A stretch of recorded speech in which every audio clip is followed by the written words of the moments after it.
나는 사람보다 돼지가 더 존경스럽소. 돼지우리에서 밥을 퍼먹던 미치광이 스님. 돼지에게 매일 108배 올리는 미친 스님의 정체. 바람끝이 매서운 늦가을이었다. 억새가 누렇게 말라 비틀어진 황토골 어귀에는 언제나 시큼하고 역겨운 냄새가 맴돌았다. 사람들은 그 냄새의 근원을 피해 심리길을 돌아가곤 했다. 썩은 콩비지와 쉰 보리밥 그리고 짐승의 배설물이 뒤섞여 만들어낸 그 악취는 단순히 코를 찌르는 것을 넘어 사람의 정신을 혼미하게 만들 정도였다. 그곳은 마을에서 가장 천대받는 공간이자 똥오줌을 받아내는 거대한 구덩이 바로 돼지우리였다. 마을 사람들은 그 돼지우리를 죄인의 무덤이라 불렀다. 볕조차 제대로 들지 않는 음습한 구석에 자리 잡은 그곳에는 검은 털이 뻣뻣한 돼지 20여 마리가 꿀꿀거리며 진흙탕을 뒹굴고 있었다. 그러나 마을 사람들의 입방아에 오르는 것은 짐승들이 아니었다. 짐승 틈바구니에 섞여 짐승처럼 살아가는 한 인간 때문이었다. 어이쿠, 저 미친 중놈 또 시작이네. 지게를 지고 지나가던 나무꾼이 혀를 찼다. 그의 시선이 머문 곳에는 잿빛 승복이라 부르기에도 민망할 정도로 찢어지고 오물이 덕지덕지 묻은 누더기를 걸친 사내가 있었다. 머리카락은 듬성듬성 자라나 깎아줌과 파괴승의 경계를 넘나들었고 얼굴은 숯검정과 진흙으로 뒤덮여 본래의 이목구비를 알아볼 수 없었다. 사람들은 그를 법진이라 불렀다. 법법자의 티끌진 자. 진리의 티끌이라는 거창한 뜻이 아니라 그저 법을 먹칠하는 먼지 같은 놈이라는 조롱이 담긴 별명이었다. 법진은 지금 돼지들과 전쟁을 치르는 중이었다. 나무 구유에 쏟아진 꿀꿀이 죽은 김이 모락모락 피어오르고 있었다. 시래기 껍질과 남은 밥덩이 그리고 정체를 알 수 없는 건더기들이 둥둥 떠다니는 죽통 앞으로 돼지들이 우르르 몰려들었다. 보통의 사람이라면 구역질을 하며 코를 막았을 광경이었다. 하지만 법진은 달랐다. 그는 돼지들을 밀치며 그 사이에 제 머리를 들이밀었다. 비키거라 이 녀석들아. 장유유서도 모르는 놈들이 어디서 감히 형님보다 먼저 주둥이를 들이밀어. 법진이 호통을 치며 몸집이 제법 큰 암돼지의 엉덩이를 찰싹 때렸다. 돼지가 꽥 소리를 지르며 옆으로 밀려나자 법진은 그 틈을 타 구유의 얼굴을 쳐박았다. 후루룩 쩝쩝. 짐승의 소리인지 사람의 소리인지 분간이 가지 않는 소리가 적막한 돼지우리를 채웠다. 그는 손을 쓰지도 않고 입으로 죽을 빨아들였다. 입가에 누런 국물이 흐르고 콧등에 밥풀이 묻었지만 그는 개의치 않았다. 오히려 맛있는 진수성찬을 만난 듯 눈을 개슴츠레 뜨고 음미하기까지 했다. 오늘따라 간이 딱 맞구나. 김서방네 안주인이 젓갈 담그다 망친 걸 쏟아부었나 보네. 법진은 입맛을 다시며 허공을 향해 껄껄 웃었다.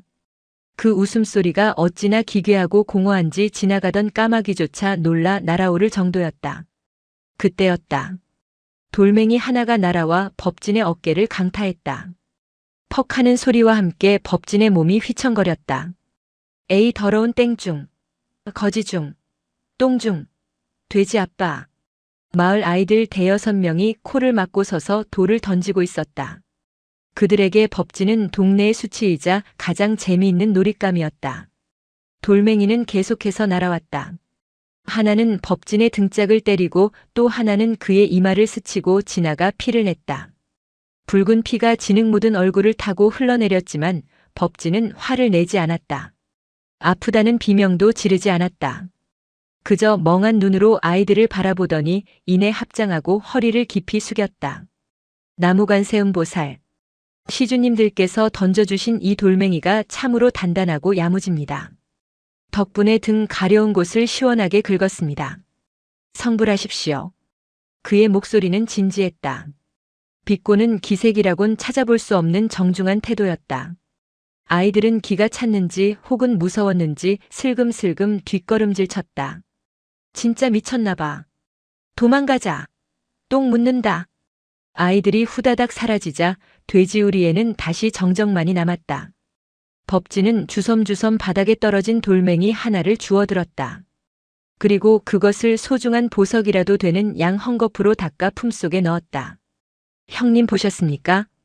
저 아이들의 어깨에 힘이 장사입니다. 훗날 나라를 지킬 장수가 될지도 모르겠습니다. 법진이 말을 건넨 대상은 사람이 아니었다. 구유 가장 안쪽 그늘진 곳에 웅크리고 앉아있는 거대한 수퇴지였다. 다른 돼지들이 먹이를 두고 아귀다툼을 벌일 때도 그 수퇴지만은 미동도 하지 않았다. 덩치는 일반 돼지의 2배에 달했고 온몸에는 흉터 자국이 가득했다. 특히 눈빛이 예사롭지 않았다. 탐욕과 식욕으로 번들거리는 다른 짐승들의 눈과 달리 그 수퇴지의 눈은 깊고 어두웠다. 마치 천년 묵은 우물처럼 속을 알 수 없는 검은 눈동자가 법진을 응시하고 있었다. 법진은 자신이 먹던 구유를 들어 그 수퇴지 앞으로 가져갔다. 형님 드십시오. 아우가 먼저 맛을 보았는데 독은 없습니다. 오늘은 속이 좀 편안하신지요? 법진은 무릎을 꿇고 돼지에게 절을 올렸다. 이마가 축축한 똥밭에 닿았지만 그는 한참이나 고개를 들지 않았다. 수퇴지는 거친 숨을 몰아쉬며 법진을 내려다보다가 천천히 입을 열어 죽을 먹기 시작했다. 쩝쩝거리는 소리가 들리자 그제야 법진은 고개를 들고 환하게 웃었다. 그 미소는 똥밭에 핀 연꽃처럼 기묘하게 맑고 순수했다. 그 광경을 멀리서 지켜보는 또 하나의 시선이 있었다. 마을 어귀 주막에 짐을 푼 떠돌이 붓장수 칠성이었다. 칠성은 전국 팔도를 돌며 별의별 인간 군상을 다 보았지만 저토록 기이한 승려는 처음이었다. 단순히 미친 것이라고 치부하기에는 스님의 눈빛이 순간순간 너무나 형형하게 빛났다. 특히 돼지에게 절을 올릴 때의 그 자세는 오랜 수행을 쌓은 고승의 법도처럼 흐트러짐이 없었다. 주모 저 스님은 대체 뭐하는 작자요? 어느 절에서 왔길래 저런 꼴을 하고 있소? 칠성이 국밥을 말아먹으며 물었다. 주모는 진저리를 치며 손을 내저었다. 말도 마시오. 제 소음부터 3년 전인가? 어느 날 갑자기 저 돼지우리에 굴러들어왔지. 처음엔 월명사라는 큰 절에서 수행하다 쫓겨났다는 소문이 돌았는데 지금 하는 꼴을 보면 쫓겨난 게 아니라 제 발로 기어나온 게 분명해. 멀쩡한 사람 밥은 거들떠보지도 않고 꼭 돼지 여물만 뺏어 먹는다니까.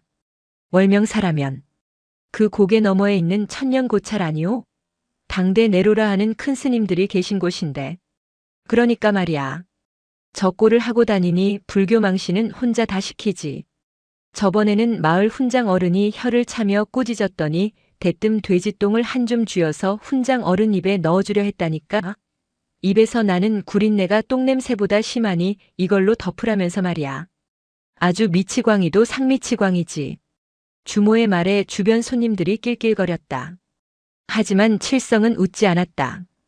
그는 창 너머로 보이는 돼지우리를 다시 한번 바라보았다. 해가 뉘엿뉘엿 넘어가고 있었다. 붉은 노을이 돼지우리를 비추자 법진의 누더기 승복이 마치 금색 가사처럼 번쩍이는 듯한 착시가 일었다. 칠성은 묘한 전율을 느꼈다. 미친 척을 하는 것인가 아니면 도를 넘어 미쳐버린 것인가. 칠성의 눈에 비친 법진은 돼지의 등을 긁어주고 있었다. 마치 갓난아이를 재우는 어미처럼 손길이 부드럽고 섬세했다. 그때 법진이 고개를 돌려 정확히 칠성이 있는 주막 쪽을 응시했다. 수백 걸음이나 떨어진 거리였지만 칠성은 스님과 눈이 마주친 것 같은 서늘함을 느꼈다. 법진의 입모양이 움직였다. 소리는 들리지 않았지만 칠성은 그 입모양을 읽을 수 있었다. 보고만 있지 말고 와서 밥이나 한술 뜨시게. 칠성은 소스라치게 놀라 숟가락을 떨어뜨렸다. 밤이 깊어지자 황토골의 기온은 급격히 떨어졌다. 살을 애는 찬바람이 돼지우리 널빤지 사이로 숭숭 들어왔다. 돼지들은 서로의 체온을 나누려 덩어리처럼 뭉쳐 골아떨어졌지만 법진은 잠들지 않았다. 그는 형님이라 부르는 거대한 수퇴지 옆에 가부좌를 틀고 앉아 있었다. 달빛이 구름 사이로 비치자 법진의 더러운 얼굴 위로 그림자가 드리워졌다. 그가 품속에서 무언가를 꺼냈다. 낮에 아이들이 던진 돌멩이였다. 그는 그 돌멩이를 손바닥 위에서 굴리며 나지막이 중얼거렸다. 아픕니다. 살이 찢어지니 아프고 피가 흐르니 쓰라립니다. 허나 형님, 이 육신의 고통은 당신께서 겪으신 고통에 비하면 새 발의 피조차 되지 않겠지요. 수퇴지는 잠들지 않고 눈을 뜬 채 법진의 말을 듣고 있었다. 법진은 돼지의 거친 털을 쓰다듬으며 과거의 기억 속으로 잠겨들었다. 법진의 속명은 강선우였다. 그는 태어날 때부터 천재라는 소리를 들었다. 5살에 천자문을 떼고 10살에 사서삼경을 독파했다. 20살이 되기도 전에 과거에 급제하여 조정에 나아간 그는 붓 하나로 세상을 호령할 기세였다. 그는 언제나 당당했고 정의로웠다. 부패한 관리들을 탄핵하고 백성을 괴롭히는 토호들을 엄벌에 처했다. 사람들은 그를 대쪽 같은 선비라 칭송했고 그의 앞길에는 비단길만이 펼쳐져 있는 듯했다. 하지만 그 대쪽 같은 올곧음이 사실은 오만함이라는 것을 깨닫는 데는 그리 오랜 시간이 걸리지 않았다. 선우는 자신의 정의가 절대적이라고 믿었다. 그래서 그는 실수한 자를 용서하지 않았고 무지한 자를 경멸했다. 자신의 기준에 미치지 못하는 자들은 모두 교화의 대상이거나 처벌의 대상일 뿐이었다. 그는 자신이 백성들보다 높은 곳에 서서 그들을 굽어보는 존재라고 착각했다. 그 사건이 있기 전까지는 기억은 파편처럼 떠올랐다. 가뭄이 들어 굶어 죽는 사람들이 속출하던 해였다. 선우는 구호 물품을 횡령한 혐의로 한 마을의 이장을 추궁했다. 이장은 피골이 상접한 얼굴로 살려달라고 빌었다. 나으리 제 자식들이 굶어 죽게 생겨 쌀 한 줌 가져간 것뿐입니다. 제발 한 번만 용서해 주십시오. 국법은 엄중하다. 내 사정이 딱하다고 하여 죄를 덮을 수는 없다. 내 놈의 손버릇이 나쁘니 그 손을 잘라 본보기를 보여야 마땅하다. 선우는 냉정하게 판결을 내렸다. 이장은 끌려가며 절규했다.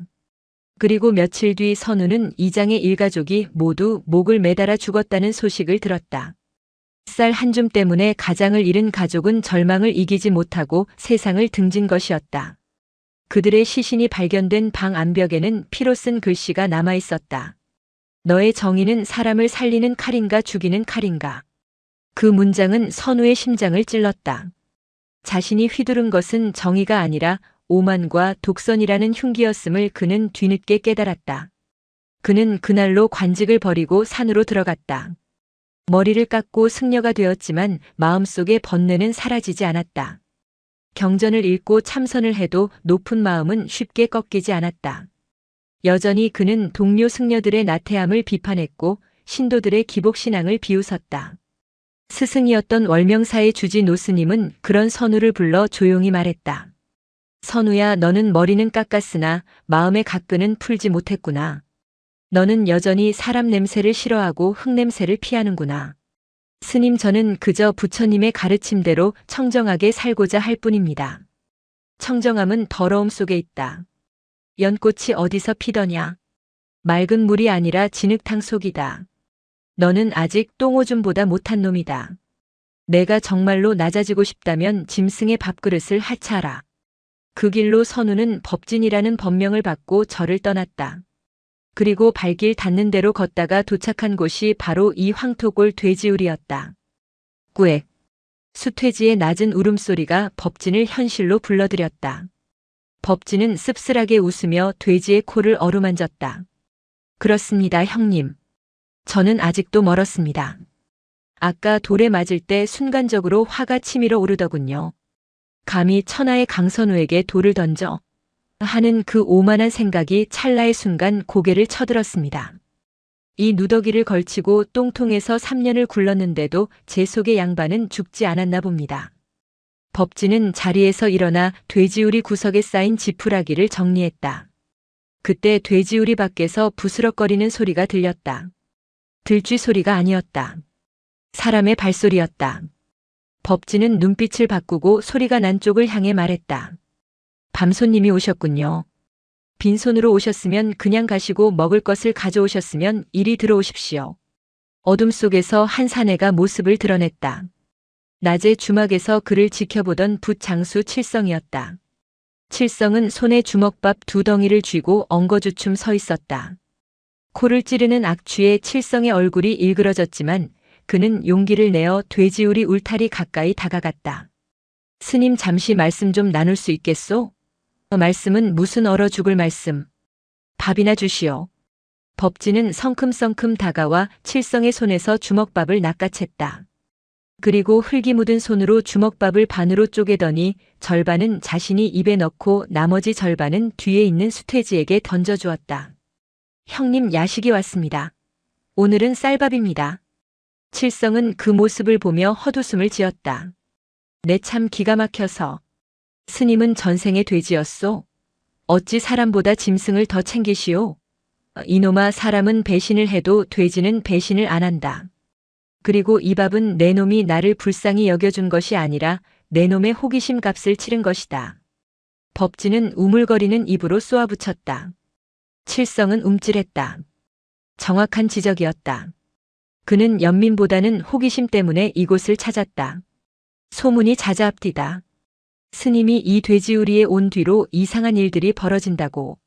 스님이 돼지똥을 발라준 안진뱅이가 일어났다던가, 스님에게 욕을 한 부자가 다음날 급사했다던가. 개소리. 법진은 딱 잘라 말했다. 안진뱅이는 지가 일어날 때가 돼서 일어난 거고, 부자는 지가 처먹은 게 체해서 죽은 거다. 세상 만사 다 인과응보지 내가 무슨 도수를 부린단 말이냐. 하지만 스님 눈은 미치광이의 눈이 아니오. 내 장사꾼 짬밥이 10년이 넘소. 사람 눈을 보면 속이 보인단 말이오. 스님은 지금 무언가를 기다리고 있지 않소? 법진의 씹는 동작이 멈췄다. 잠시 정적이 흘렀다. 돼지들도 숨을 죽인 듯 조용해졌다. 법진은 천천히 고개를 들어 칠성을 노려보았다. 낮에 보았던 그 장난스러운 눈빛은 사라지고 서슬퍼런 살기가 감돌았다. 장사치 주제의 눈치가 빠르구나. 눈이 좋으면 보지 말아야 할 것도 보게 되는 법. 혀를 조심하지 않으면 그 혀가 내 목을 감을 것이다. 무엇을 기다리시는 거요? 칠성은 물러서지 않고 물었다. 법진은 입안에 남은 밥을 꿀꺽 삼키고는 뒤에 있는 거대한 수퇴지를 가리켰다. 저 형님의 시간이 다 되기를 기다린다. 저 돼지가 죽기를 기다린단 말이오? 아니, 저 형님이 사람이 되기를 기다린다. 예? 돼지가 사람이 된다니 그게 무슨... 가라. 더 떠들면 똥물을 끼얹을 테다. 법진은 바가지에 담긴 오물을 집어들고 위협하는 신용을 했다. 칠성은 당황하여 뒷걸음질 쳤다. 아, 알겠소. 내일 다시 오리다. 칠성이 어둠 속으로 사라지자 법진은 바가지를 내려놓고 한숨을 내쉬었다. 수퇴지가 다가와 법진의 허벅지에 머리를 비볐다. 킁킁거리는 소리가 마치 위로하는 듯 했다. 형님 들키셨습니다. 저 장사치놈 보통 내기가 아닙니다. 하지만 걱정 마십시오.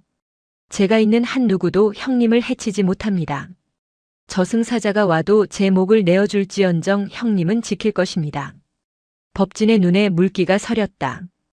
그는 돼지의 목을 끌어안았다. 차가운 밤바람 속에서 인간과 짐승은 서로의 체온에 의지해 밤을 견뎌내고 있었다. 다음 날 아침 황토골이 발칵 뒤집혔다.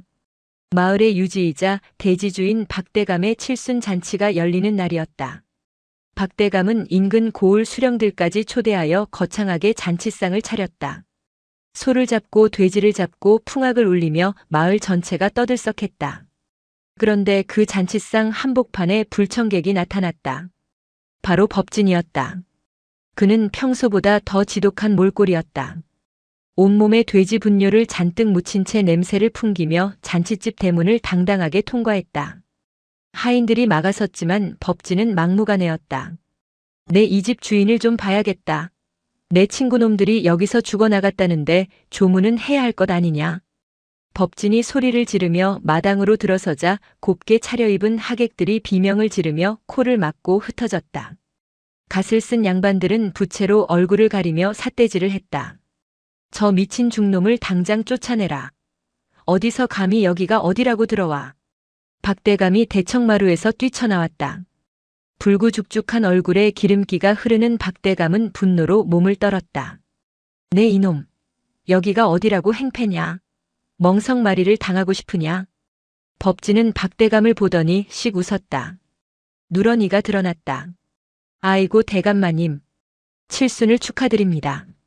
오래오래 사셔서 벽에 똥칠할 때까지 사십시오. 아, 이미 얼굴에 똥칠을 하셨나? 저놈이. 여봐라. 당장 저놈을 끌어내라. 몽둥이로 다리를 분질러 놓아라. 하인들이 몽둥이를 들고 달려들었다. 하지만 법진은 피하지 않았다. 오히려 춤을 추듯 흐느적거리며 몽둥이질을 피했다. 그의 몸놀림은 기이했다. 취권 같기도 하고 짐승의 몸짓 같기도 했다. 하인들은 서로 부딪히고 넘어지며 엉망진창이 되었다. 법진은 순식간에 잔치상 앞으로 다가갔다.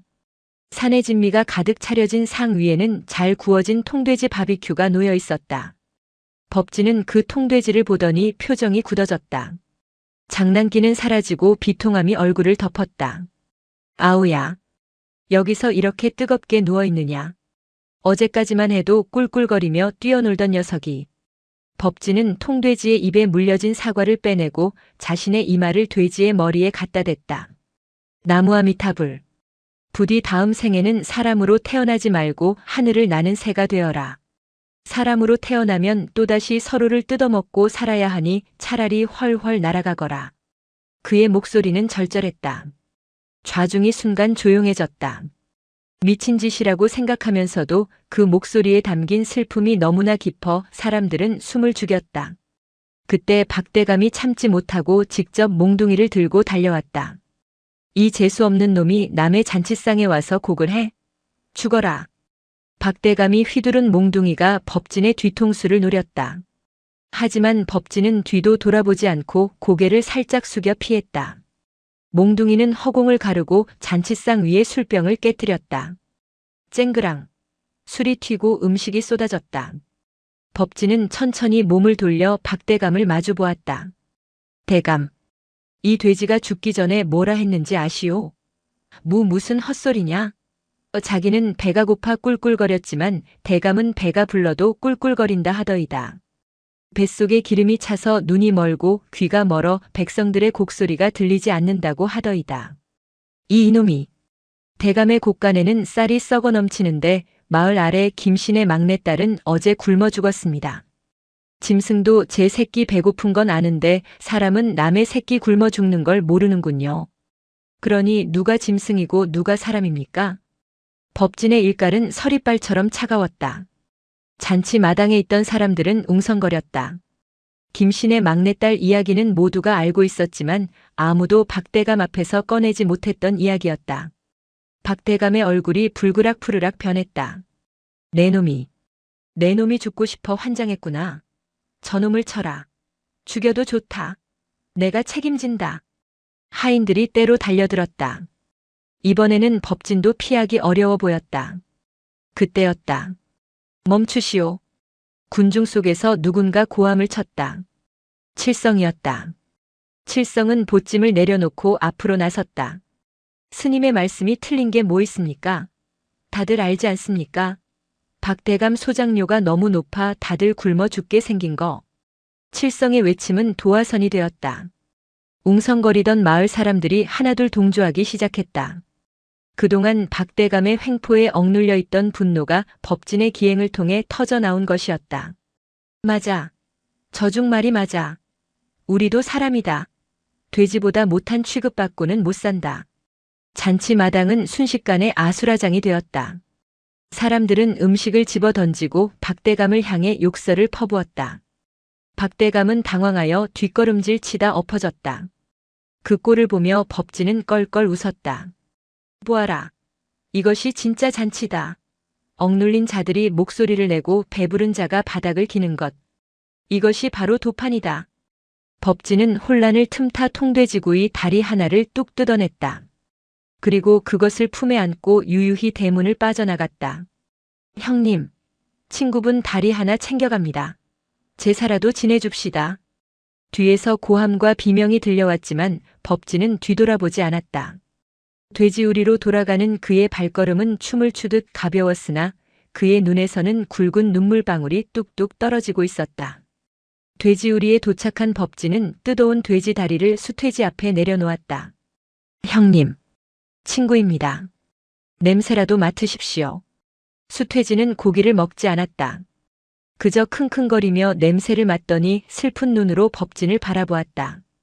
법진은 돼지 다리 앞에 향을 피우듯 마른 풀을 태웠다. 미안하다. 미안하다. 내가 힘이 없어 너를 살리지 못했다. 법진은 엎드려 통곡했다. 마을에서의 당당함은 온데간데 없고 힘없는 한 인간의 나약함만이 남아있었다. 그날 밤 칠성이 돼지우리를 다시 찾았다. 그는 멍하니 앉아있는 법진 옆에 슬그머니 앉았다. 스님, 오늘 일로 마을이 난리가 났소. 관가에서 포졸들이 나올 거라 하오.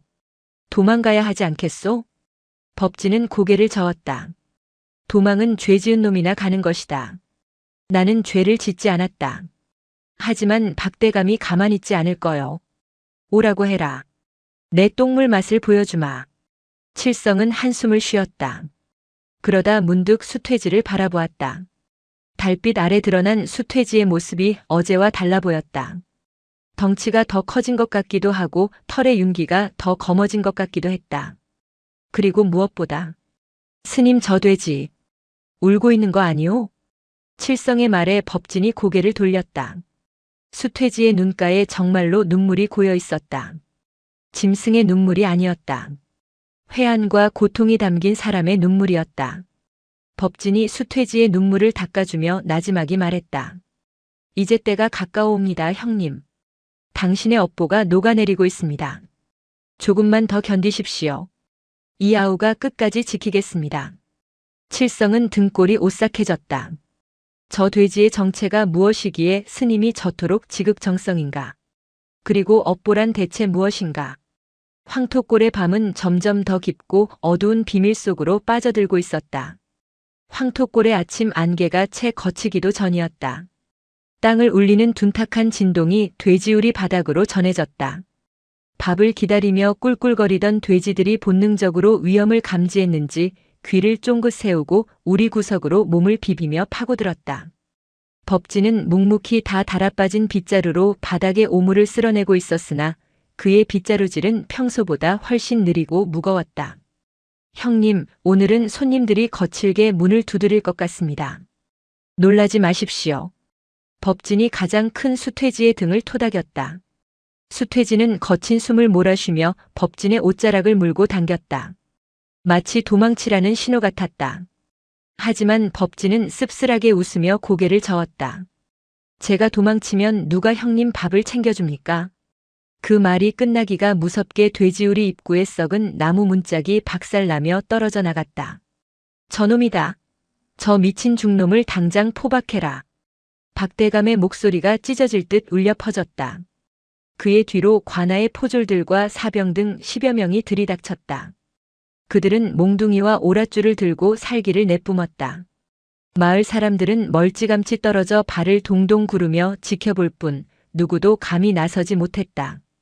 포졸들이 법진을 에워쌌다.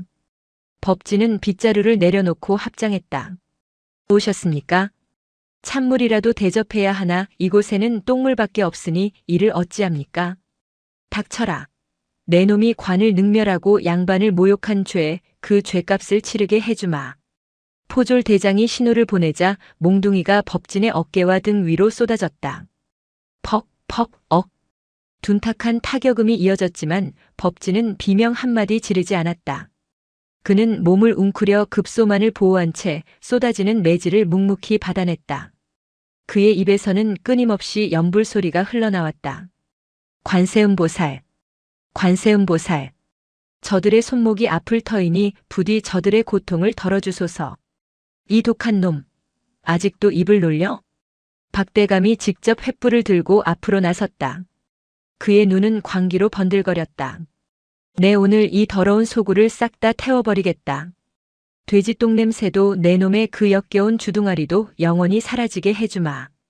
박대감이 횃불을 돼지우리 지푸라기 더미에 던졌다. 바짝 마른 지푸라기에 불이 붙는 것은 순식간이었다. 화르륵 소리와 함께 붉은 혀 같은 불길이 치솟았다. 안 돼! 법진이 처음으로 소리를 질렀다. 그는 매질을 당하던 몸을 일으켜 불길 쪽으로 달려들었다. 자신의 몸이 타는 줄도 모르고 맨손으로 불붙은 지푸라기를 끄집어냈다. 형님, 애들아, 나가라. 어서 밖으로 나가. 법진이 울타리를 발로 차부수며 돼지들을 밖으로 몰았다. 불길에 놀란 돼지들이 괴성을 지르며 사방으로 뛰쳐나갔다. 아비규환이었다. 연기가 자욱하게 피어오르고 타는 냄새와 짐승의 비명이 뒤섞였다. 그때였다. 다른 돼지들은 다 도망치는데 그 거대한 수돼지, 형님이라 불리는 녀석만이 움직이지 않았다. 녀석은 불길이 가장 거세게 타오르는 기둥 아래 웅크리고 있었다. 형님, 뭐 하십니까? 타 죽습니다. 법진이 불길을 뚫고 수돼지에게 달려갔다. 하지만 수돼지는 법진을 밀어내듯 주둥이로 그를 들이받았다. 그러고는 믿을 수 없는 행동을 보였다. 무너져 내리는 석가래를 자신의 등으로 받아낸 것이었다. 쿵. 불붙은 나무 기둥이 돼지의 등 위로 떨어졌다. 꾸액. 단말마의 비명이 터져 나왔다. 돼지의 살 타는 냄새가 진동했다. 그러나 돼지는 무릎을 꿇으면서도 버티고 서 있었다. 그 아래 법진이 평소 잠을 자던 자리에는 법진이 아끼던 낡은 경전 한 권이 놓여 있었다. 돼지는 그 경전이 타지 않게 혹은 법진이 위험한 곳으로 들어오지 못하게 막아선 것이었다. 형님. 법진의 눈에서 피눈물이 흘렀다. 그는 뜨거운 기둥을 맨손으로 들어 올리려 안간 힘을 썼다. 손바닥 살이 지글거리는 소리를 내며 타들어갔지만 그는 멈추지 않았다. 비켜라. 이 여파는 내가 받아야 한다. 내가 받을 벌이 아니다. 비키란 말이다. 박대감과 포졸들은 그 기괴하고 처절한 광경에 압도되어 잠시 공격을 멈췄다. 불타는 돼지우리 속에서 짐승을 살리려 자신의 몸을 불사르는 승려와 승려를 지키려 불기둥을 떠받치는 돼지의 모습은 지옥도이자 동시에 성화와도 같았다. 그때 하늘을 가르는 날카로운 파공음이 들렸다. 휙-팍. 박대감이 들고 있던 또 다른 횃불이 누군가가 던진 화살에 맞아 땅으로 떨어졌다. 어떤 놈이냐? 박대감이 소리친 곳, 돼지우리 너머 언덕 위에 말 한 필과 사내 한 명이 서 있었다. 흑색 관복을 입고 긴 칼을 찬 사내. 그의 등 뒤로 아침 햇살이 비치며 서늘한 그림자를 드리웠다. 멈추어라. 나직하지만 위험 있는 목소리가 불길을 뚫고 들려왔다. 사내는 말을 몰아 순식간에 돼지우리 앞으로 다가왔다. 말발굽 소리가 멈추자 칠성이 군중 틈에서 소리쳤다. 암행어사시다. 암행어사 출두요. 칠성의 외침은 거짓이 아니었다. 사내가 품에서 꺼내든 것은 빛바랜 마패였다. 포졸들이 사색이 되어 무릎을 꿇었고 박대감은 다리가 풀려 주저앉았다. 하지만 사내의 시선은 박대감에게 머물지 않았다. 그는 말에서 내려 불타는 돼지우리 속 검게 그을린 채 돼지를 껴안고 울부짖는 법진에게로 걸어갔다. 선우 형님. 정말로 형님이십니까? 사내의 목소리가 떨렸다. 법진 아니 강선우는 그 목소리에 고개를 들었다. 연기와 재로 뒤범벅된 얼굴 사이로 드러난 눈동자가 흔들렸다. 자네가 여길 어떻게 해? 윤민이 왔습니다. 형님을 찾으러 이 지옥까지 왔습니다. 사내 조유는 뜨거운 불길 따위는 아랑곳하지 않고 성큼성큼 걸어들어가 법진을 부축했다. 그리고 법진이 필사적으로 살리려 했던 그 거대한 수퇴지를 바라보았다. 순간 조윤의 눈매가 가늘어졌다. 그는 돼지의 눈을 보았다. 고통 속에서도 빛을 잃지 않은 소름 끼치도록 익숙한 그 눈빛을. 이 짐승은 조윤이 칼자루를 꽉 쥐었다. 불길은 점점 거세졌지만 세 사람, 아니 두 사람과 한 마리 짐승 사이에는 불길보다 더 뜨겁고 차가운 기류가 흐르고 있었다. 불은 꺼졌다. 마을 사람들이 달려들어 물을 길어 나른 덕분이었다. 돼지우리는 반쯤 타버려 흉물스럽게 변했고 살아남은 돼지들은 뿔뿔이 흩어졌다. 하지만 가장 큰 수퇴지는 심한 화상을 입고 거적 위에 누워 가쁜 숨을 몰아쉬고 있었다. 마을 촌장의 집 사랑방. 법진은 화상을 입은 손과 매질 당한 몸을 치료받고 있었다. 그의 앞에는 암행어사 조윤이 정자세로 앉아 있었다. 10년 전 강선우가 조정의 기대주였을 때 조윤은 그의 부관이자 가장 아끼는 후배였다. 꼴이 이게 뭡니까? 조윤이 찻잔을 내려놓으며 차갑게 물었다. 천하를 논하고 백성을 구하겠다던 강선우가 고작 돼지 똥통에서 꿀꿀이 죽이나 먹으며 사는 꼴이라니. 이것이 형님이 말한 깨달음입니까? 법진은 붕대 감은 손으로 찻잔을 쥐려다 놓쳤다. 손이 떨려서였다. 그는 멋쩍게 웃으며 혀를 찼다. 차 맛있으구나. 내 입엔 구정물이 더 맞는 모양이다. 형님, 소리 지르지 마라. 귀청 떨어지겠다. 너는 예나 지금이나 목소리가 커서 탈이야. 법진은 짐짓 태연한 척했지만 조윤의 눈빛을 피하고 있었다. 조윤은 한숨을 내쉬며 말을 이었다. 조정에서는 형님이 죽은 줄 압니다. 아니, 죽기를 바라는 자들이 더 많지요. 그런데 이런 곳에서 대체 왜 이러고 사시는 겁니까? 그리고 저 돼지는 뭡니까? 왜 하필 돼지입니까? 법진의 표정이 굳어졌다. 그는 창밖을 바라보았다. 마당 한 구석, 그늘진 곳에 눕혀놓은 수퇴지가 보였다. 유나, 너는 저 돼지가 누구로 보이느냐?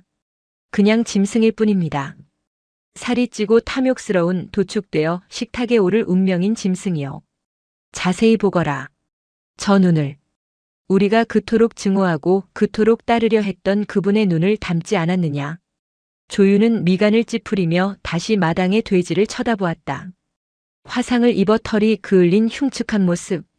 하지만 고통을 참아내며 법진이 있는 방 쪽을 응시하는 그 눈빛. 검고 깊은 무언가 할 말이 많은 듯한 그 눈. 조윤의 뇌리에 벼락 같은 기억이 스쳤다. 10년 전 나라를 팔아넘기고 적국의 앞잡이가 되어 백성들을 수탈했던 희대의 매국노. 그리고 강선우와 조윤의 스승이었던 자. 최대감. 그는 부귀영화를 누리다 천수를 다하고 편안하게 눈을 감았다. 백성들은 그가 벼락을 맞지 않은 하늘을 원망했었다. 설마. 조윤이 벌떡 일어났다. 말도 안 됩니다. 윤회니 환생이니 하는 불가의 헛소리를 믿으라는 겁니까?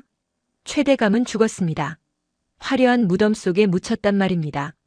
그의 육신은 묻혔으나 영혼은 갈 곳을 잃었지. 나는 보았다.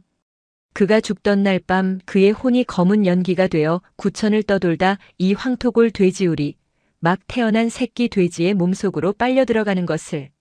법진의 목소리는 낮고 확실했다. 나는 그 길로 출가했다가 이곳으로 왔다. 저 형님은 최대감이다. 전생에 너무 많은 이를 굶겨 죽이고 너무 많은 이의 고혈을 빨아먹은 죄로 똥오줌 속에서 평생을 배고픔과 더러움에 시달려야 하는 축생으로 태어난 것이다. 조윤은 전율했다. 스승이었으나 매국노였던 자.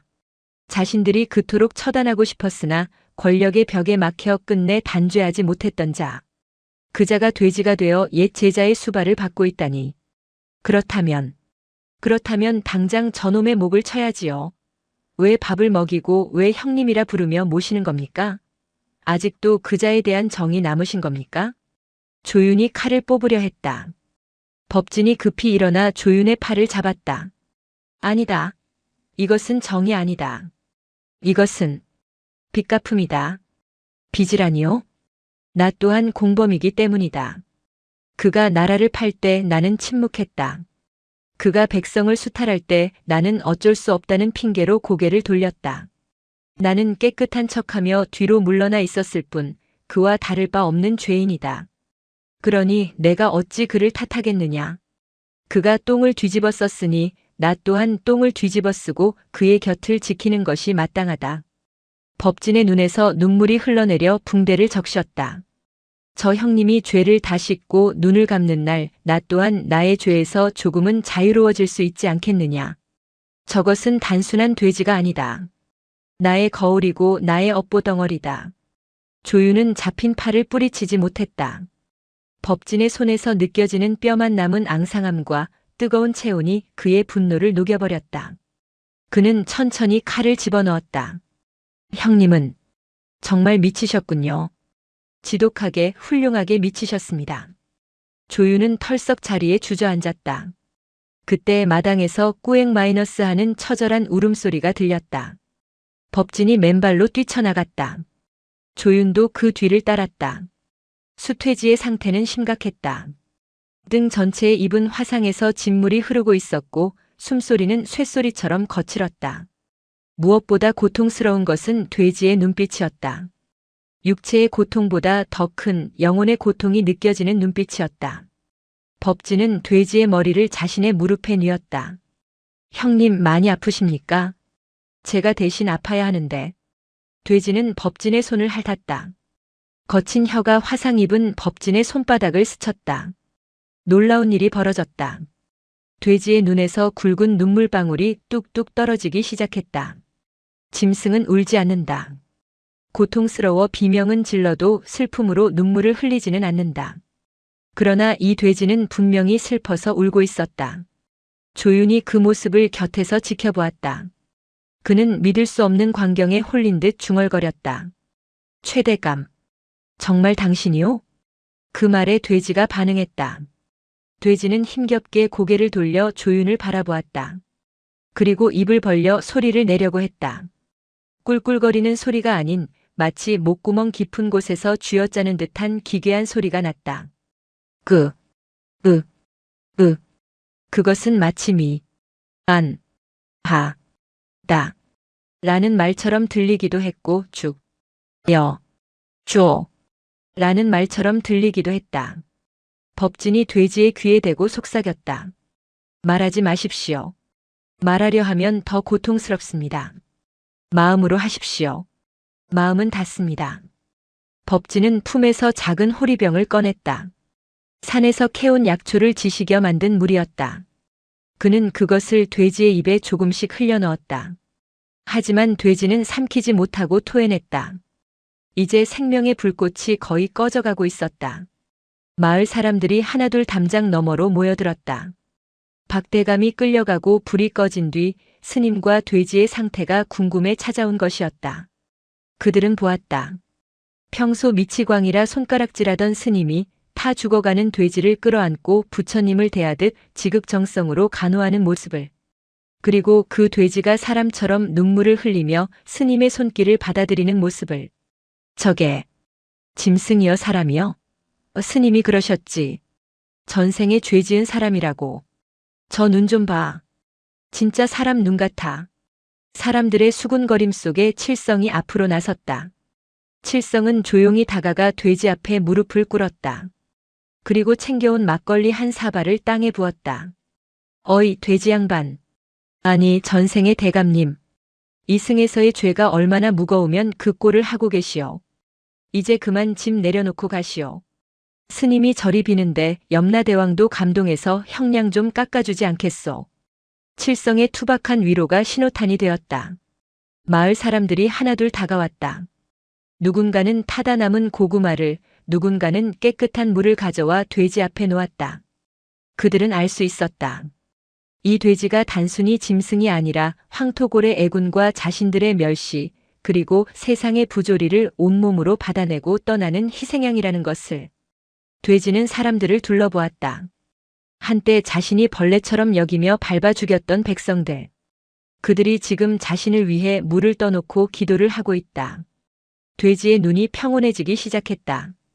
법진이 돼지의 이마에 손을 얹고 연부를 시작했다. 옴살바 못자모지 사다야 사바. 죄의 본성은 본래 없는 것이니 마음 따라 일어나는 것이라. 마음이 사라지면 죄 또한 사라지나니. 법진의 목소리는 떨렸지만 점차 맑고 청아하게 울려 퍼졌다. 조윤도 어느새 칼을 내려놓고 합장했다. 그때였다. 돼지의 몸이 파르르 떨리더니 입에서 검은 핏덩이를 토해냈다. 그리고 마지막 힘을 짜내어 법진의 품으로 파고들었다. 마치 어미 품을 찾는 아이처럼. 형님, 이제 가시렵니까? 돼지는 천천히 눈을 감았다. 거칠었던 숨소리가 잦아들고 경직되었던 근육이 풀렸다. 법진은 돼지의 마지막 숨결이 흩어지는 것을 느끼며 그를 꽉 껴안았다. 잘 가십시오. 부디 다음 생에는 높은 자리가 아닌 누군가의 발밑을 비추는 작은 등불로 태어나십시오. 돼지가 완전히 숨을 거두자 기이한 현상이 일어났다. 돼지의 몸에서 피어오르던 지독한 악취가 사라지고 대신 은은한 향내가 퍼져나가기 시작했다. 그것은 오래된 절에서나 맡을 수 있는 깊은 백단향 같았다. 사람들은 모두 숨을 죽였다. 법진은 돼지의 감긴 눈을 쓰다듬어주며 허공을 향해 조용히 미소 지었다. 그의 얼굴은 더 이상 미치광이의 얼굴이 아니었다. 모든 번뇌를 씻어낸 해탈한 자의 평온함만이 남아있었다. 조유는 그 모습을 보며 깨달았다. 강선우는 죽었다. 그리고 여기 있는 것은 법진이라는 이름의 진짜 도인임을. 스님. 조윤이 처음으로 그를 형님이 아닌 스님이라 불렀다. 이제 어찌하실 겁니까? 법진은 자리에서 일어났다. 비틀거렸지만 쓰러지지 않았다. 장례를 치러야지. 아주 성대한 장례를. 법진은 죽은 돼지를 자신의 등에 업었다. 좋기 300근은 나갈 거대한 돼지였다. 하지만 법진은 신음 한 번 없이 마치 깃털을 업은 듯 가볍게 일어섰다. 가자 형님. 이제 진짜 집으로 가자. 법진은 돼지를 업고 산을 향해 걸음을 옮겼다. 그 뒷모습 위로 황토골의 붉은 노을이 가사처럼 내려앉았다.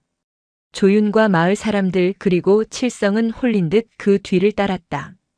긴 행렬이 꼬불꼬불한 산길을 따라 이어졌다. 그것은 장내 행렬이자 한편의 거룩한 순례길이었다. 산 중턱 사람의 발길이 닿지 않는 너럭바위 위에 장작더미가 쌓였다. 법진은 자신의 등에서 축 늘어진 거대한 수퇴지를 내려 장작 위에 눕혔다. 돼지의 무게에 법진의 어깨는 피멍이 들고 짓물렀지만 그는 통증을 느끼지 못하는 사람처럼 움직였다. 조윤과 칠성 그리고 뒤따라온 마을 사람들이 숨을 죽이고 그 광경을 지켜보았다. 누구도 이 기이한 장례식을 비웃지 않았다. 돼지의 죽음이 몰고 온 묘한 성스러움이 그들을 압도했기 때문이었다. 법진은 품속에서 부싯돌을 꺼냈다. 손이 떨려 불꽃이 잘 일지 않았다.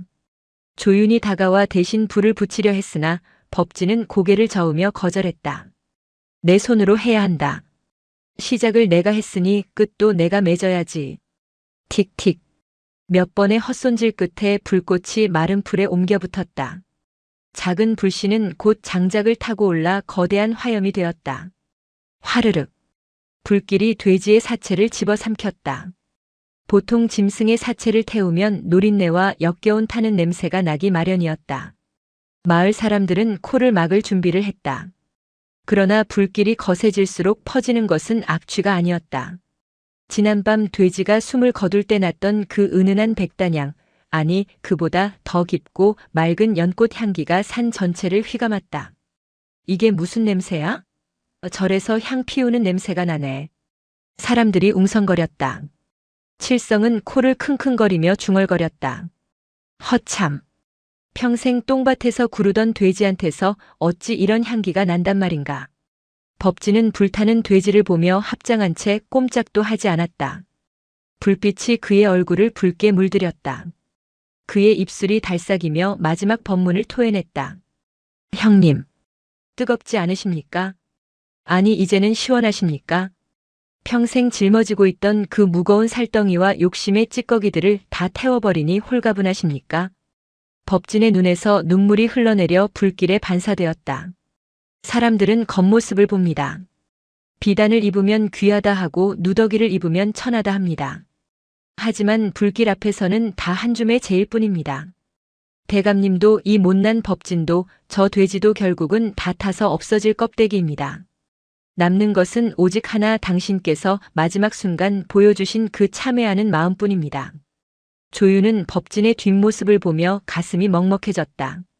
천하를 호령하던 스승 최대감이 돼지로 태어나 비참하게 살다가 결국은 자신을 희생해 제자를 살리고 떠났다. 이것이 업보라면 너무나 가혹했고 이것이 수행이라면 너무나 처절했다. 불은 밤새 타올랐다. 새벽녘이 되어서야 불길이 잦아들고 하얀 재만이 남았다. 산새들이 지저귀기 시작할 무렵 법진은 타다 남은 재 속으로 걸어 들어갔다. 아직 열기가 남아 신발 밑창이 눌어붙을 정도였지만 그는 아랑곳하지 않았다. 이제 수습을 해야지. 법진은 쭈그리고 앉아 재를 손으로 헤집기 시작했다. 검댕이 묻은 손으로 뼈 조각들을 골라냈다. 그때였다. 법진의 손이 멈칫했다. 이것은 법진의 떨리는 목소리에 조윤이 다가갔다. 무엇입니까가 스님. 법진은 대답 대신 손바닥을 펼쳐 보였다. 재투성이인 그의 손바닥 위에 영롱한 빛을 내는 구슬 서너 개가 놓여 있었다. 맑고 투명하며 은은한 오색빛을 띠는 구슬. 조윤의 눈이 휘둥그레졌다. 살이? 그것은 고승들이 열반에 들 때 나온다는 살이었다. 그것도 한두 개가 아니라 여러 개가 인간도 아닌 돼지의 재 속에서 나온 것이었다. 말도 안 돼. 조유는 뒷걸음질 쳤다. 칠성과 마을 사람들도 경악을 금치 못했다. 짐승의 몸에서 사리가 나오다니. 불교 역사상 전무후무한 일이었다. 이게 진짜 사리란 말이오? 돌멩이가 아니고. 빛나는 거 봐. 저건 진짜야. 사람들이 웅성거리며 법진 주위로 모여들었다. 법진은 사리를 소중히 쥐고 하늘을 올려다보며 미친 듯이 웃기 시작했다. 으하하. 형님, 기어이 해내셨군요. 기어이 부처가 되셨어. 으하하. 그의 웃음은 통곡에 가까웠다. 보아라. 너희가 더럽다고 피하고 미물이라고 돌 던지던 그 돼지다. 평생 똥오줌 받아먹으며 살던 그 짐승이다. 헌데 그 뱃속에는 너희보다 나보다 더 맑은 보석이 들어있었다. 누가 더러운가? 겉만 번지르르하고 속은 시커먼.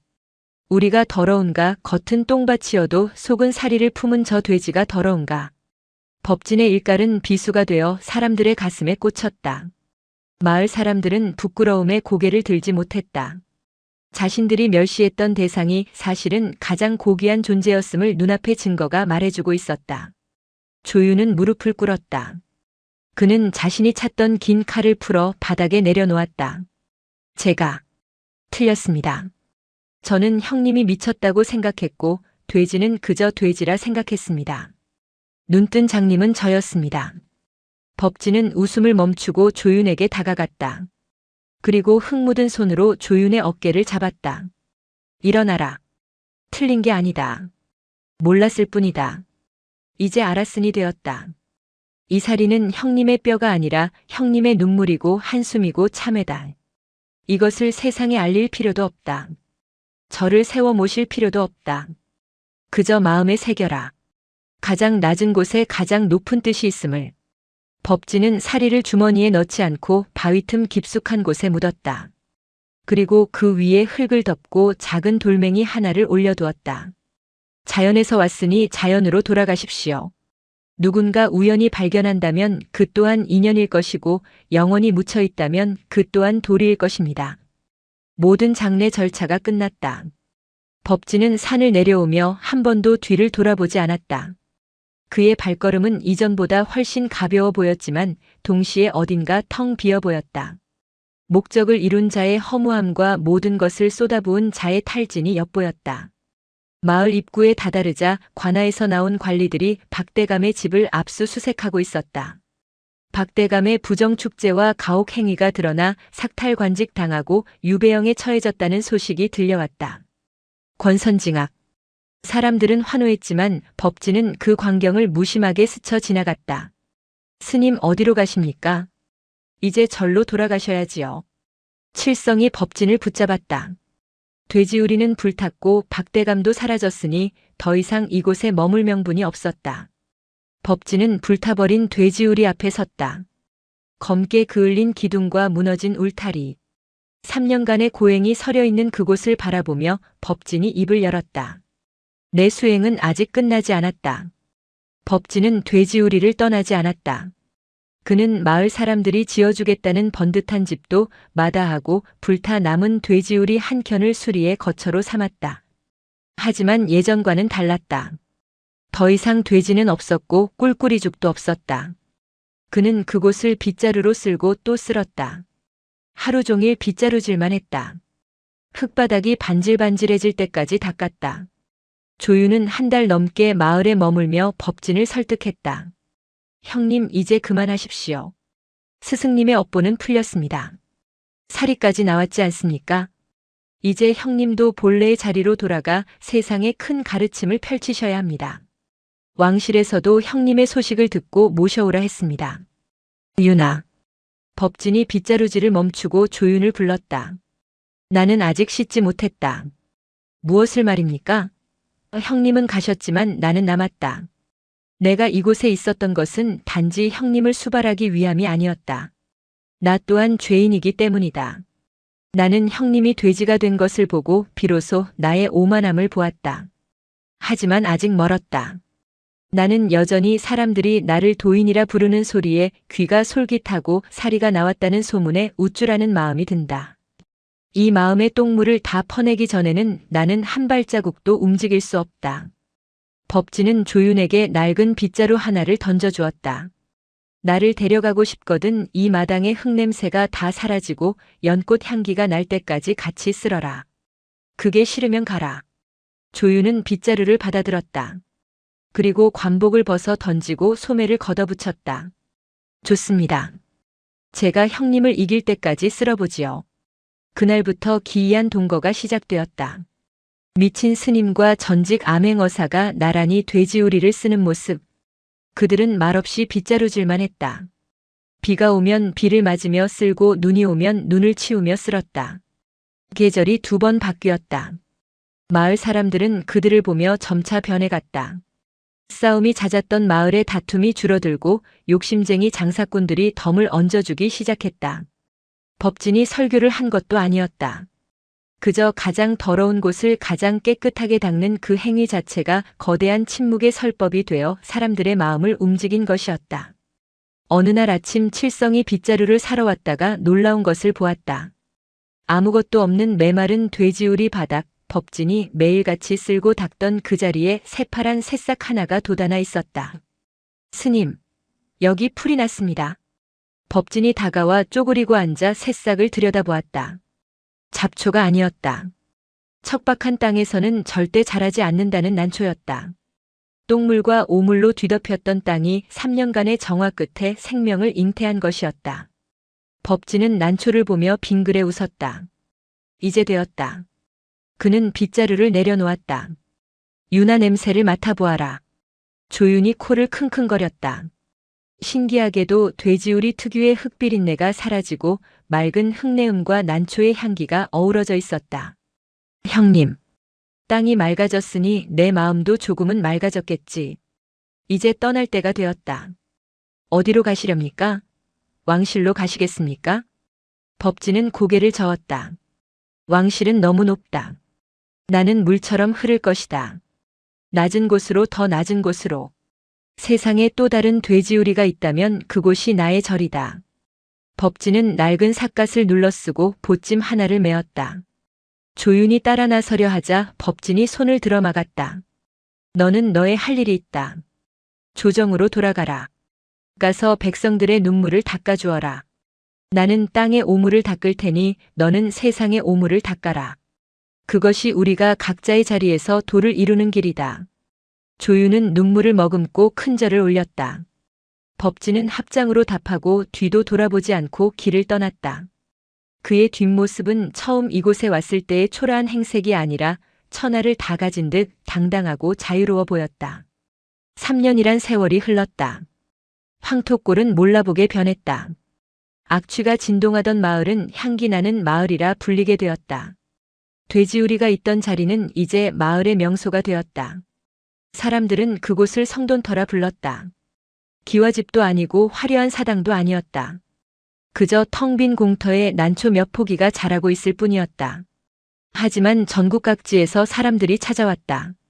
삶에 지친 사람, 죄를 짓고 괴로워하는 사람, 오만함에 빠져 길을 잃은 사람들이 이곳에 와서 빈터를 바라보며 마음을 닫고 갔다. 어느 늦가을 부장수 칠성이 오랜만에 황토골을 찾았다.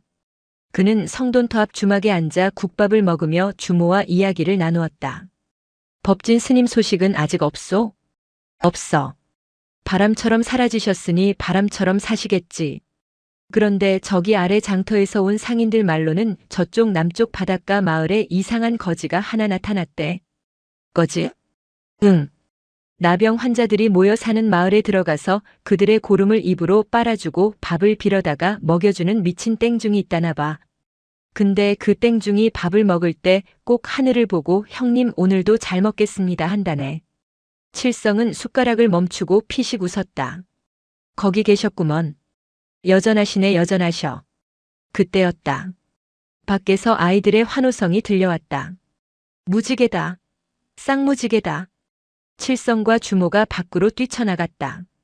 비가 오지도 않았는데 성돈터, 즉 옛 돼지우리 터 위로 찬란한 오색 쌍무지개가 걸려 있었다. 무지개는 땅에서 시작해 하늘로 뻗어나가는 다리처럼 선명했다. 마을 사람들은 하던 일을 멈추고 모두 합장했다. 칠성은 무지개를 바라보며 법진이 했던 말을 떠올렸다. 청정함은 더러움 속에 있다. 연꽃은 진흙에서 핀다. 가장 낮은 곳, 가장 더러운 곳이라 손가락질 받던 돼지우리가 이제는 세상에서 가장 아름다운 무지개가 뜨는 성지가 되었다. 그리고 그 기적을 만든 것은 신통력이 아니라 묵묵히 똥을 치우고 돼지를 부처로 모셨던 한 인간의 하심이었다. 무지개 끝자락 어딘가에 법진이 있을 것만 같았다. 칠성은 보이지 않는 그를 향해 깊이 고개를 숙였다. 성불하시오. 나의 스승, 돼지 스님. 황토골의 바람이 부드럽게 불어와 난초잎을 흔들었다. 악취는 사라지고 향기만이 남은 그곳에 전설은 영원히 흐르고 있었다. 남쪽 바다 끝자락, 파도가 거세 배조차 닿기 힘든 곳에 소둥도라는 작은 섬이 있었다. 섬의 모양이 마치 웅크린 사람의 등처럼 작고 초라하다 하여 붙여진 이름이었으나 사람들은 그곳을 저주받은 섬이라 불렀다. 나라에서 버림받고 가족에게서 쫓겨난 나병한 샘병 환자들이 모여 사는 격리구역이었기 때문이다. 그 섬의 해안가 절벽에 한 사내가 서 있었다. 법진이었다. 3년 전 황토골을 떠날 때보다 그의 행색은 더욱 남루해졌다. 승복은 바닷바람에 사가 회색인지 검은색인지 분간할 수 없었고 집시는 다 달아 맨발이나 다름없었다. 하지만 그의 눈빛만은 깊은 바다처럼 고요하고 푸르게 빛났다. 멈추시오. 여기는 산 사람이 올 곳이 아니오. 해안가 바위 뒤에서 일그러진 얼굴의 사내들이 튀어나왔다. 코가 문드러지거나 손가락이 잘려나간 그들은 낫과 죽창을 들고 법진을 위협했다. 그들의 눈에는 외지인에 대한 적개심과 공포가 가득했다. 법진은 합장하며 고개를 숙였다. 지나가던 객승입니다. 배가 고파 밥 한 술 얻어먹으러 왔습니다. 미친 중이군. 여기는 밥이 아니라 고름을 먹는 곳이오. 병 옮기 싫으면 당장 꺼지시오. 우두머리로 보이는 한쪽 눈이 하얗게 먼 산의 개코가 소리쳤다. 그는 돌멩이를 집어 법진의 발치에 던졌다. 퇴. 재수없게 중놈이 꼬였어. 그러나 법진은 물러서지 않고 성큼성큼 다가갔다. 그리고 개코 앞에 털썩 주저앉았다. 고름이라도 좋으니 주십시오. 배가 고파 창자가 끊어질 듯 합니다. 개코와 무리들은 어이없다는 듯 서로를 쳐다봤다. 보통 사람들은 기겁하고 도망치기 바쁜데 이 스님은 오히려 안달이 난 사람처럼 굴었다. 이중이 진짜 돌았나? 야, 이거나 먹고 꺼져. 개코가 품에서 썩은 생선 대가리 하나를 던져주었다. 구더기가 끓고 악취가 진동하는 것이었다. 법진은 그것을 두 손으로 공손히 받았다. 아이고 감사합니다. 귀한 생선을 주셨군요. 법진은 망설임 없이 생선 대가리를 입에 넣고 오독오독 씹어 먹었다. 그 모습이 어찌나 태연한지 지켜보던 나병 환자들이 오히려 구역질을 할 정도였다. 다 먹고 난 법진은 입가에 묻은 찌꺼기를 핥으며 환하게 웃었다. 형님들 덕분에 살았습니다. 밥값은 몸으로 때우겠습니다. 뭐 도와드릴 일 없습니까? 그때 섬 안쪽에서 비명소리가 들려왔다. 살려줘. 아, 뜨거워. 법진의 귀가 쫑긋 섰다. 그는 환자들의 재질을 뿌리치고 소리가 나는 쪽으로 달리기 시작했다. 비명이 들린 곳은 섬 중앙에 위치한 허름한 움막이었다. 움막 안에는 온몸에 열꽃이 피고 살이 짓무른 노파가 고열에 시달리며 몸부림치고 있었다. 나병 합병증으로 인한 고열이었다. 물 좀. 노파는 타들어가는 목소리로 애원했지만 주변의 환자들은 멀찌감치 서서 지켜볼 뿐이었다. 그들도 몸이 성치 않아 누구를 돌볼 여력이 없었고 전염에 대한 공포는 환자들끼리도 마찬가지였다. 법진이 움막으로 뛰어들었다. 비키십시오. 그는 노파를 안아 일으켰다. 노파의 몸은 불덩이 같았고 환부에서는 누런 고름이 흘러나와 법진의 승복을 적셨다. 법진은 개의치 않고 품속에서 표주박을 꺼내 물을 먹였다. 할머니 정신 차리십시오. 물을 마신 노파가 조금 진정되는가 싶더니 이내 다리에 난 거대한 종기를 가리키며 괴로워했다. 주먹만한 종기가 골마 터지기 일보 직전이었다. 도끼가 온몸으로 퍼지고 있었다. 칼 없습니까? 법진이 소리쳤지만 아무도 나서지 않았다. 개코가 뒤따라와 비웃으며 말했다. 소용없어. 저 할망구는 오늘을 못 넘겨. 독이 뼈까지 들어갔어. 그냥 편히 가게 놔두셔. 법진은 노파의 고통스러운 얼굴을 보았다. 도구가 없다면 방법은 하나뿐이었다. 법진은 노파의 다리를 자신의 허벅지 위에 올렸다. 그리고 종기 부위에 입을 갖다 댔다. 지켜보던 사람들이 경악했다. 법진은 입으로 종기를 빨아내기 시작했다. 추룩추룩. 역겨운 소리와 함께 시커먼 피고름이 법진의 입 안으로 들어왔다. 법진은 고름을 뱉어내고 다시 빨기를 반복했다. 한 번, 두 번, 10번. 법진의 입가는 피범벅이 되었고 그의 얼굴도 창백해졌다. 독한 고름이 입안 점막을 통해 스며들었기 때문이었다. 하지만 그는 멈추지 않았다. 나무관세음보살. 나무관세음보살. 염불은 입이 아닌 마음으로 했다. 30분쯤 지났을까 시커멓게 죽어있던 노파의 다리색이 조금씩 돌아오기 시작했다. 고열로 들끓던 노파의 숨소리도 편안해졌다. 법진이 마지막으로 남은 독혈을 뱉어내고 바닥에 쓰러졌다. 입안이 마비되어 말이 나오지 않았다. 노파는 희미하게 눈을 뜨고 법진을 바라보았다. 부처님. 노파의 눈에서 눈물이 흘러내렸다. 그 모습을 지켜보던 개코와 섬 사람들은 할 말을 잃었다. 그들은 평생 멸시와 천대만 받아왔다. 가족조차 더럽다고 내다버린 자신들의 몸에 입을 대고 고름을 빨아준 사람은 태어나서 처음이었다. 개코가 떨리는 손으로 법진에게 다가갔다. 대체 왜 이러는 거요? 당신은 멀쩡한 놈이잖아. 왜 병신들한테 와서 이 짓거리를 하냐고. 법진은 힘겹게 몸을 일으켜 앉았다. 그리고 입가에 묻은 피를 소매로 닦으며 씩 웃었다. 맛이 기가 막히는구만. 황토골 돼지 똥물보다는 훨씬 달아. 그의 농담에 사람들은 웃을 수도 울 수도 없었다. 다만 한 가지는 확실했다. 이 섬에 진짜가 나타났다는 것. 법진이 소둥도에 정착한 지 한 달이 지났다. 그는 빈 움막 하나를 빌려 기거하며 환자들의 수발을 들었다. 밥을 짓고 빨래를 하고 상처를 치료했다. 처음에는 경계하던 섬 사람들도 이제는 법진을 왕스님이라 부르며 따랐다. 하지만 소둥도에는 법진이 모르는 어두운 비밀이 하나 있었다. 어느 날 밤 잠을 자던 법진은 밖에서 들리는 소란스러운 소리에 눈을 떴다. 해안가 쪽에 횃불이 여러 개 켜져 있었다.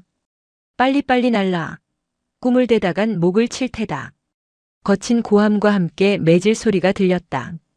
법진이 몰래 다가가 보니 해안가에는 거대한 배 한 척이 정박해 있었고 무장을 한 해적들이 섬 사람들을 부리고 있었다. 몸도 성치 않은 환자들이 무거운 쌀가마니와 소금 자루를 짊어지고 배로 나르고 있었다. 개코가 해적 두목 앞에서 무릎을 꿇고 빌고 있었다. 두목님 제발 좀 봐주십시오. 올해는 흉년이라 우리 먹을 것도 없습니다. 이걸 다 가져가시면 우린 굶어 죽습니다. 이 더러운 문둥이 새끼가 말이 많아. 해적 두목이 발길질을 했다. 개코가 나뒹굴었다. 니들 목숨 살려준 게 누구냐? 관아에 신고 안 하고 여기서 살게 해주는 대가가 이거 아니냐? 억울하면 나가서 살든가. 그들은 단순한 해적이 아니었다. 이 섬을 비밀 기지로 삼아 밀무역을 하고 환자들의 노동력을 착취하는 악당들이었다.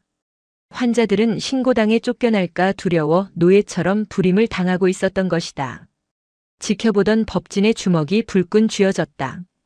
그의 눈에서 자애로움이 사라지고 3년 전 박대감의 잔치판을 뒤엎을 때의 그 광기가 서렸다. 법진은 바닥에 있던 굵은 밧줄 하나를 집어들었다. 그리고 그것을 허리에 감고 천천히 해안가로 내려갔다. 어이 거기 생선 도둑놈들. 쩌렁쩌렁한 목소리에 해적들의 움직임이 멈췄다. 해적 두목이 인상을 찌푸리며 돌아보았다. 뭐야 저 거지는? 이 섬에 새 식구가 늘었나? 법진은 해적들 앞으로 뚜벅뚜벅 걸어갔다. 내 형님들이 몸이 좀 편찮으셔서 야간 작업은 힘드시다네. 그러니 그 짐은 내가 대신 날라주지. 대신 삭은 좀 비싸게 받아야겠어. 하. 미친 중놈이 겁도 없이. 무슨 삭을 원하느냐? 법진은 등 뒤에 정박된 해적선을 가리켰다. 저 배에 실린 쌀 전부. 그리고 너희들이 처먹은 내 형님들의 고열값. 저놈이 죽고 싶어 환장했구나. 얘들아 저놈을 쳐라. 해적들이 칼을 뽑아들고 달려들었다. 10여 명의 건장한 사내들이었다. 환자들은 비명을 지르며 숨었다. 하지만 법진은 물러서지 않았다. 나무아미타불. 오늘 살생을 좀 해야겠구나. 법진이 허리에 감고 있던 밧줄을 채찍처럼 휘둘렀다. 묵직한 밧줄이 허공을 가르며 해적의 손목을 감아챘다. 법진이 힘껏 당기자 해적의 몸이 공중으로 붕 떠올라 바다에 처박혔다. 풍덩. 다음 놈. 법진의 무의는 놀라웠다. 그는 정규 무술을 배운 적이 없었지만 돼지우리에서 익힌 짐승 같은 본능과 노동으로 다져진 괴력이 있었다. 해적들의 칼날을 춤추듯 피하며 밧줄로 맨주먹으로 그들을 제압해 나갔다. 그러나 해적 두목은 만만치 않았다. 그는 뒤에서 화살을 겨누고 있었다. 죽어라. PX- 화살이 법진의 등을 향해 날아갔다. 법진은 다른 해적을 상대하느라 피할 틈이 없었다. 박! 둔탁한 소리가 났다. 하지만 쓰러진 건 법진이 아니었다. 개코였다. 겁쟁이 같던 개코가 어느새 달려와 법진의 등 뒤를 자신의 몸으로 막아선 것이었다. 화살은 개코의 어깨에 깊이 박혔다. 개코 형님. 법진의 눈이 뒤집혔다. 에이. 짐승만도 못한 놈들. 법진이 포효하며 해적 두목에게 달려들었다. 그의 손이 두목의 멱살을 잡고 들어올렸다. 두목은 공포에 질려 발버둥 쳤다. 법진은 그를 바닥에 내동댕이 치려다 멈췄다. 개코의 목소리가 들렸기 때문이다. 스님. 죽이지 마쇼. 살생은 안 된다며. 법진은 거친 숨을 몰아쉬며 두목을 내려놓았다. 그리고 나직하게 으르렁거렸다. 다시는 이 섬에 얼씬도 하지 마라. 한 번만 더 내 형님들을 괴롭히면 그땐 부처님이 아니라 염라대왕을 보게 될 것이다. 당장 꺼져라. 해적들은 혼비백산하여 배를 타고 도망쳤다. 소동이 끝나고 법진은 개코를 안았다. 왜 그랬습니까? 바보같이. 개코는 고통스러운 표정 속에서도 웃고 있었다. 스님이 내 골은 빨아줬잖아. 나도 밥값은 해야지. 그날 밤 소등도에는 큰 잔치가 벌어졌다. 해적들이 두고 간 쌀과 고기로 환자들은 배불리 먹었다. 그들은 처음으로 두려움 없이 웃고 떠들었다. 법진은 모닥불가에 앉아 개코의 어깨에 붕대를 감아주며 밤하늘을 올려다보았다. 하늘에는 수많은 별이 떠 있었다. 마치 황토골에서 보았던 돼지의 눈망울처럼, 그리고 이곳 사람들의 맑은 영혼처럼 빛나고 있었다. 해적을 물리친 사건 이후 소등도의 분위기는 완전히 달라졌다. 환자들은 자신들을 지켜주는 법진을 중심으로 뭉치기 시작했다. 그들은 더 이상 죽을 날만 기다리는 무기력한 존재가 아니었다. 법진은 그들에게 농사짓는 법을 가르치고 갯벌에서 조개를 캐는 법을 개량해 주었다. 어느 날 법진은 섬 한가운데 있는 넓적한 바위에 앉아 깨진 항아리 조각들을 맞추고 있었다. 지나가던 아이병에 걸려 손가락이 뭉툭한 소년, 이름은 도리가 물었다. 왕스님 뭐 하세요? 그거 다 깨진 건데 버리시지. 법진은 송진을 녹여 조각들을 정성스레 붙이며 대답했다. 도리야, 이 항아리가 왜 깨졌는지 아느냐? 누가 떨어뜨렸으니까 깨졌겠죠. 그래. 떨어져서 상처가 났다. 하지만 이렇게 다시 붙이면 틈새로 빛이 들어오기도 하고 숨을 쉬기도 한단다. 멀쩡한 항아리는 물을 담지만 깨졌다 붙은 항아리는 세월을 담지. 법진은 이어 붙인 항아리에 흙을 채우고 작은 들꽃을 심었다. 보아라. 너희들의 몸도 이 항아리와 같다. 세상 사람들은 깨졌다고 버렸지만 내 눈에는 꽃을 피울 수 있는 가장 귀한 그릇이다. 몸이 아프다고 마음까지 깨트리지 마라. 도리는 자신의 뭉툭한 손을 내려다보다가 활짝 웃었다. 하지만 평화는 오래가지 않았다. 육지에서 관선이 다가오고 있었다. 해적들이 관아에 뇌물을 주고 거짓 고변을 한 것이었다. 소등도에 역병이 돌고 역모를 꾸미는 괴승이 있다고. 관군들이 섬에 상륙했다. 그들은 코와 입을 천으로 가리고 창을 겨누며 마을로 진입했다. 역적 모의를 주동하는 땡중은 나와라. 환자들은 두려움에 떨며 법진의 뒤로 숨었다. 법진은 앞으로 나섰다. 역적이라니요. 여기는 병든 몸을 이끌고 하루하루 살아가는 불쌍한 백성들 뿐입니다. 관군 대장은 법진의 초라한 행색을 보고 비웃었다. 내 놈이 우두머리냐? 꼴이 가관이구나. 병자들을 선동해 해적을 약탈했다는 보고가 들어왔다. 내 놈을 체포해 문초하겠다. 해적이 약탈자요, 우리는 피해자입니다. 관아는 왜 백성을 지키지 않고 도적의 편을 듭니까? 닥쳐라. 감히 어디라고 말대꾸냐? 여봐라, 저놈을 포박하고 이 마을을 봉쇄하라. 환자놈들이 한 발자국도 못 나가게 배를 다 태워버려라. 그때였다. 법진의 뒤에서 누군가 돌을 던졌다. 우리 스님 건드리지 마. 돌이었다. 조그만 아이가 던진 돌은 대장의 갑옷에 팅하고 맞고 떨어졌다. 에이, 문둥이 새끼가. 대장이 창을 들어 도리를 찌르려 했다. 법진이 몸을 날려 창을 막으려던 찰나, 멈추시오. 익숙한 목소리가 해안가 절벽 위에서 들려왔다. 3년 전 황토골에서 헤어졌던 그 사람. 조윤이었다. 그는 더 이상 암행어사가 아니었다. 관복 대신 수수한 도포를 입고 있었지만 눈빛은 더욱 깊어져 있었다. 윤아. 법진이 멍하니 그를 불렀다. 조윤은 절벽을 타고 내려와 법진과 관군 사이를 막아섰다. 내 이 사람의 보증인이요. 관군 대장이 멈칫했다. 당신은 누구요? 전 사헌부 지평이자 현 2조 참판의 동생인 조윤이라 하오. 내 형님을 뵈러 왔는데 칼부림이라니 예의가 아니지 않소? 조윤이 품에서 신분패를 꺼내 보이자 대장은 당황하여 창을 거두었다. 아, 아니 나리께서 이런 누추한 곳에 어인일로. 누추하다니. 이곳은 내 스승님이 계신 청정도량이요. 그리고 해적놈들의 뒷배를 봐준 관리가 자네인가? 내 형님과 한양에 올라가 이 사실을 고해야겠구만. 대장의 얼굴이 사색이 되었다. 상황은 순식간에 역전되었다. 조윤의 등장으로 관군들은 물러갔고 섬에는 다시 평화가 찾아왔다. 법진과 조윤은 바닷가 바위에 나란히 앉았다. 3년 만에 재회였다. 어찌 알고 왔느냐? 소문이 바람 타고 한양까지 왔더군요. 고름 먹는 미친 스님이 있다고.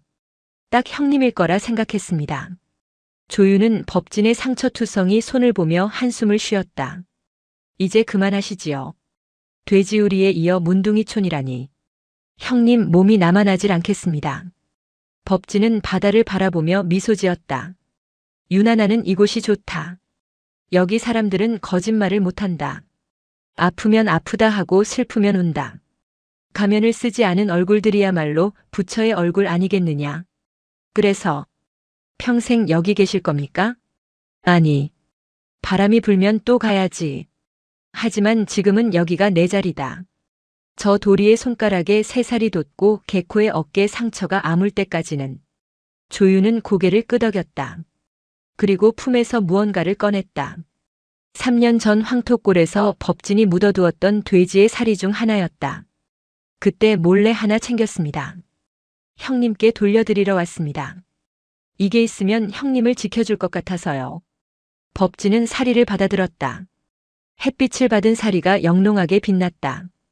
형님, 보고 계십니까? 저는 또 다른 형님들을 모시고 살고 있습니다. 법진은 사리를 힘껏 받아 멀리 던졌다. 스님, 그걸 왜? 조윤이 놀라 소리쳤다. 갇혀있으면 돌멩이고 흐르면 보석이다. 저 바다가 다 사리탑인데 굳이 주머니에 넣을 필요가 있느냐. 사리는 바다 속으로 사라졌다. 하지만 그 순간 바다 전체가 황금빛으로 반짝이는 듯 했다. 법진은 자리에서 일어났다. 가자. 저녁밥 할 시간이다. 오늘은 특별히 미역국을 끓여야겠다. 귀한 손님이 오셨으니. 법진과 조윤이 나란히 마을로 걸어가는 뒷모습 위로 소등도의 붉은 노을이 한 폭의 그림처럼 펼쳐졌다. 그들의 그림자는 길게 늘어져 하나로 합쳐지고 있었다. 세월이 10년은 더 흘렀다. 조선 팔도는 건국 이래 최악의 가뭄에 시달리고 있었다. 강바닥이 거북이 등껍질처럼 갈라지고 논밭은 먼지 구덩이로 변했다. 백성들은 흙을 파서 나무 뿌리를 캐먹었고 거리에는 굶어 죽은 시체가 널려 있었다. 도성 한양도 예외는 아니었다. 왕은 가뭄을 해결하기 위해 하늘에 제사를 지내고 전국의 명산 대천에 기우제를 올렸으나 야속한 하늘은 구름 한 점 보여주지 않았다. 궁궐 내 늙어버린 조윤이 이제는 백발이 성성한 모습으로 어전 회의에 참석하고 있었다. 그는 이조 판서의 자리에 올라 있었지만 그의 얼굴에는 수심이 가득했다. 전하, 민심이 흉흉합니다. 거리에는 하늘이 왕을 버렸다는 괴문서가 나돌고 굶주린 백성들이 폭도로 변하기 일보 직전입니다. 왕은 힘없이 고개를 저었다. 내가 덕이 부족한 탓이다. 대국사의 주지 스님이 7일 밤낮으로 기도를 올리고 있으나 효험이 없으니 이를 어찌한단 말이냐. 그때 조정의 한 대신이 나섰다. 전하, 한간에 떠도는 소문을 들으셨는지요? 남쪽 지방에서 올라온 기이한 거린에 대한 이야기 말입니다. 거린? 네. 스스로를 밥통이라 칭하는 늙은 승려인데 그가 지나가는 곳마다 말라붙은 우물에서 물이 솟고 죽어가던 병자가 일어난다고 합니다. 사람들은 그를 살아있는 미륵이라 부르며 따르고 있다 합니다. 조윤의 눈이 번쩍 뜨였다. 밥통이라 칭하는 늙은 승려. 10수년 전 소등도 앞바다로 사라졌던 그 사람, 법진 형님이 분명했다. 그자가 지금 어디 있느냐? 조윤이 채통도 잊고 소리쳤다. 대신은 당황하며 대답했다. 지금 도성 밖 숭례문 아래 거지 소굴에 머물고 있다 하옵니다. 숭례문 밖 빈민초는 생지옥이나 다름없었다. 굶주림과 역병이 창궐하여 썩은 내가 진동했다. 그 가장 깊숙하고 더러운 곳에 법진이 있었다. 그의 모습은 충격적이었다. 머리카락과 수염은 헝클어져 짐승의 갈기 같았고 옷은 다해진 가마니를 걸치고 있었다. 하지만 그는 쉬지 않고 움직였다. 말라붙은 땅을 맨손과 깨진 기왓장으로 파내고 있었다. 형님. 조윤이 수행원을 물리고 홀로 다가갔다. 법진이 고개를 들었다. 깊게 패인 주름과 백발 하지만 그 눈동자만은 여전히 맑은 호수처럼 빛나고 있었다. 윤이 왔느냐? 옷이 참 곱구나. 비단이 무거워 어찌 걸어왔느냐? 법진은 껄껄 웃으며 흑투성이 손을 내밀었다. 조윤은 그 손을 덥석 잡고 울먹였다. 형님, 이 늙은 몸으로 어찌 또 땅을 파고 계십니까? 이제 편히 쉬실 때도 되지 않았습니까? 쉬다니. 내 형님들이 목이 말라 죽어가는데 어찌 쉬느냐. 여기 물길이 있다. 조금만 더 파면 나온다. 법진의 손톱은 다 빠지고 손가락은 피투성이었다. 그때 궁궐에서 보낸 화려한 가마와 함께 왕의 호위무사들이 들이닥쳤다. 어명이요. 도력을 가진 스님을 모셔오라 하셨소. 당장 입궐하여 기우제를 주관하시오. 무사들이 법진을 끌고 가려 했다. 법진은 파던 흙구덩이를 막아서며 버텼다. 나는 못 간다. 여기 물이 나오기 직전이다. 내가 가면 다시 흙이 덮인다. 감히 어명을 거역하느냐. 나라를 구할 기우제가 중하지 고작 거지들 목 축일 우물 하나가 중하냐. 무사대장이 칼자루를 잡았다. 법진은 조용히 그러나 서리빨 같은 목소리로 말했다. 하늘은 궁궐의 제사상 위가 아니라 저 목마른 아이의 쩍 갈라진 혓바닥 위에 있다. 왕이 비를 원하거든 이 진흙 구덩이로 오라 하라. 법진의 말은 궁궐을 발칵 뒤집어 놓았다. 왕은 분노했으나 조윤의 간곡한 설득으로 직접 숭례문 밖으로 행차하기로 했다. 민심을 달래기 위한 파격적인 행보였다. 왕이 도착했을 때 법진은 여전히 땅을 파고 있었다. 그의 곁에는 뼈만 남은 거지 아이들과 노인들이 그가 파낸 흙을 나르고 있었다. 왕의 곁에는 당대 최고의 고승이라 불리는 해공국사가 화려한 금난 가사를 입고 서 있었다. 해공국사는 법진을 보며 코웃음을 쳤다. 저런 미천한 몰골로 돌을 논하다니. 내 놈은 불가의 수치다. 부처님은 청정하고 장엄한 곳에 임하시거늘 어찌 똥물 흐르는 곳에서 흙장난이나 하고 있느냐. 법진은 허리를 펴고 해공국사를 바라보았다. 대사. 그대의 옷은 금실로 짰으나 백성의 피눈물로 염색되었고 내 옷은 가마니이나 땀과 흙으로 짰소. 부처가 보시기에 어느 옷이 더 무겁겠소? 이 무례한 놈이. 나는 평생 경전을 연구하고 천일 기도를 올린 몸이다.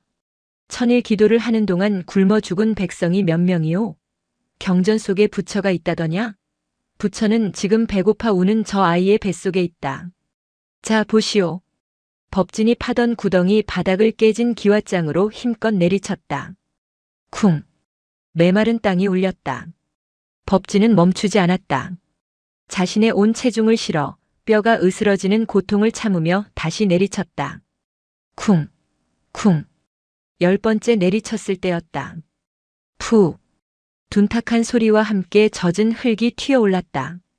그리고 쪼르르 아주 작은 물줄기가 솟아올랐다. 물이다. 물이 나왔다. 지켜보던 거지들이 환호성을 질렀다.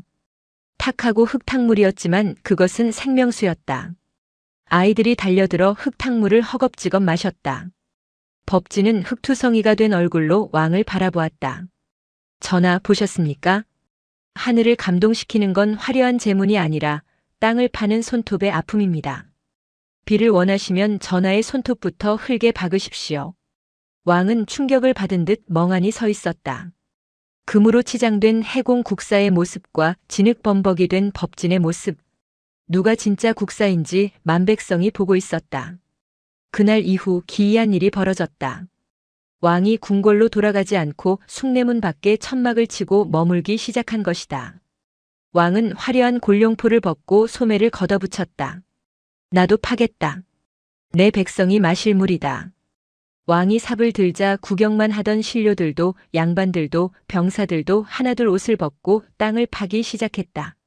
신분의 귀천이 사라진 숭례문 밖은 거대한 노동의 현장이자 기도처가 되었다.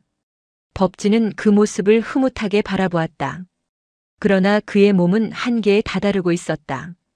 평생을 험하게 굴린 육신은 이제 기름이 다 된 등불처럼 깜빡거렸다. 법진은 조윤을 불렀다. 윤아, 내 때가 되었다. 형님, 무슨 말씀입니까?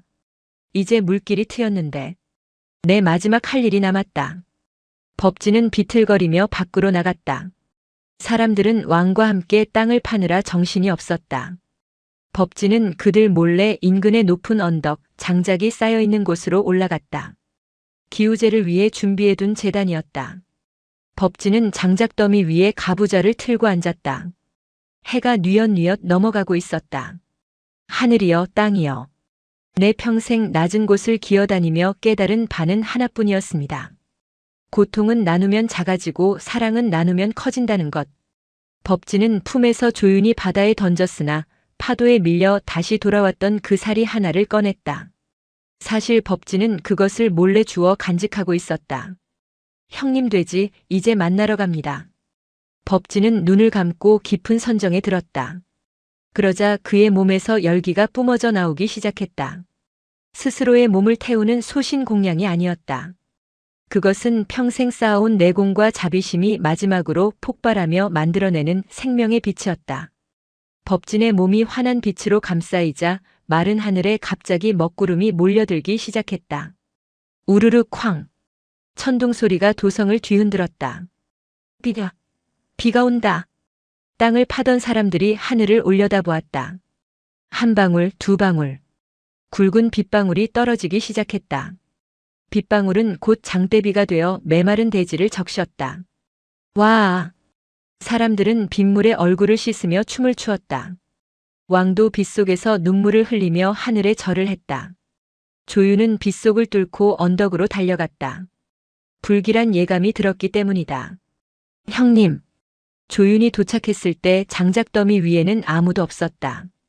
빛이 사라진 자리에는 법진이 입고 있던 낡은 가마니와 집신 한 짝만이 덩그러니 놓여 있었다. 법진의 육신은 빗물에 녹아내린 듯 혹은 빛이 되어 하늘로 올라간 듯 흔적조차 없었다. 다만 그 자리에 조그만 쪽지 하나가 남겨져 있었다. 젖지 않은 종이에 삐뚤빼뚤한 글씨가 쓰여 있었다. 잘 놀다 간다. 밥값은 했다. 조윤은 쪽지를 가슴에 품고 오열했다. 하늘에서는 비가 억수같이 쏟아져 법진이 파놓은 우물을 가득 채우고 넘쳐 흘러 도성 전체의 갈증을 씻어내고 있었다. 그 비는 사흘 낮밤을 그치지 않고 내렸다. 가뭄은 끝났다. 법진이 떠나고 또다시 세월이 흘렀다. 숭례문 밖 법진이 팠던 우물은 성천이라 불리며 마르지 않는 샘이 되었다. 사람들은 그 물을 마시면 마음의 병이 낫는다고 믿었다. 하지만 누구도 그곳에 사당을 짓거나 돈을 받지 않았다. 누구나 와서 공짜로 마시고 가라는 법진의 유언이 전해져 내려왔기 때문이다. 은퇴한 조유는 숭례문 근처에 작은 서당을 열고 아이들을 가르쳤다. 어느 날 한 아이가 물었다. 훈장님, 옛날에 여기서 거지 왕초 스님이 살았다면서요? 그분은 정말 부처님이었어요? 조유는 허허 웃으며 아이의 머리를 쓰다듬었다. 글쎄다. 그분은 부처라 불리는 걸 싫어하셨지. 그저 돼지의 형님, 문둥이의 친구, 그리고 우리의 밥통이라 불리는 걸 좋아하셨단다. 밥통이요? 에이, 그게 뭐예요? 가장 비천해 보이지만 무엇이든 담을 수 있고 남을 위해 제 속을 다 비워주는 것. 그게 진짜 도 아니겠느냐? 조유는 창밖을 바라보았다. 비가 갠 하늘에 오색 무지개가 떠 있었다. 먼 훗날 사람들은 전설처럼 이야기했다. 나라가 어지럽고 백성이 힘들 때면 어딘가에서 누더기를 걸친 스님이 나타나 돼지와 밥을 나눠 먹고 병자의 고름을 빨아주며 메마른 땅에 비를 내리게 한다고. 그는 사라진 것이 아니라 세상 모든 낮은 곳에 스며들어 여전히 흐르고 있다고. 강물은 바다로 흐르고 바다는 다시 비가 되어 내린다. 법진의 수행은 그렇게 영원히 계속되고 있었다. 영상이 마음에 드셨다면 구독과 좋아요, 댓글 부탁드립니다.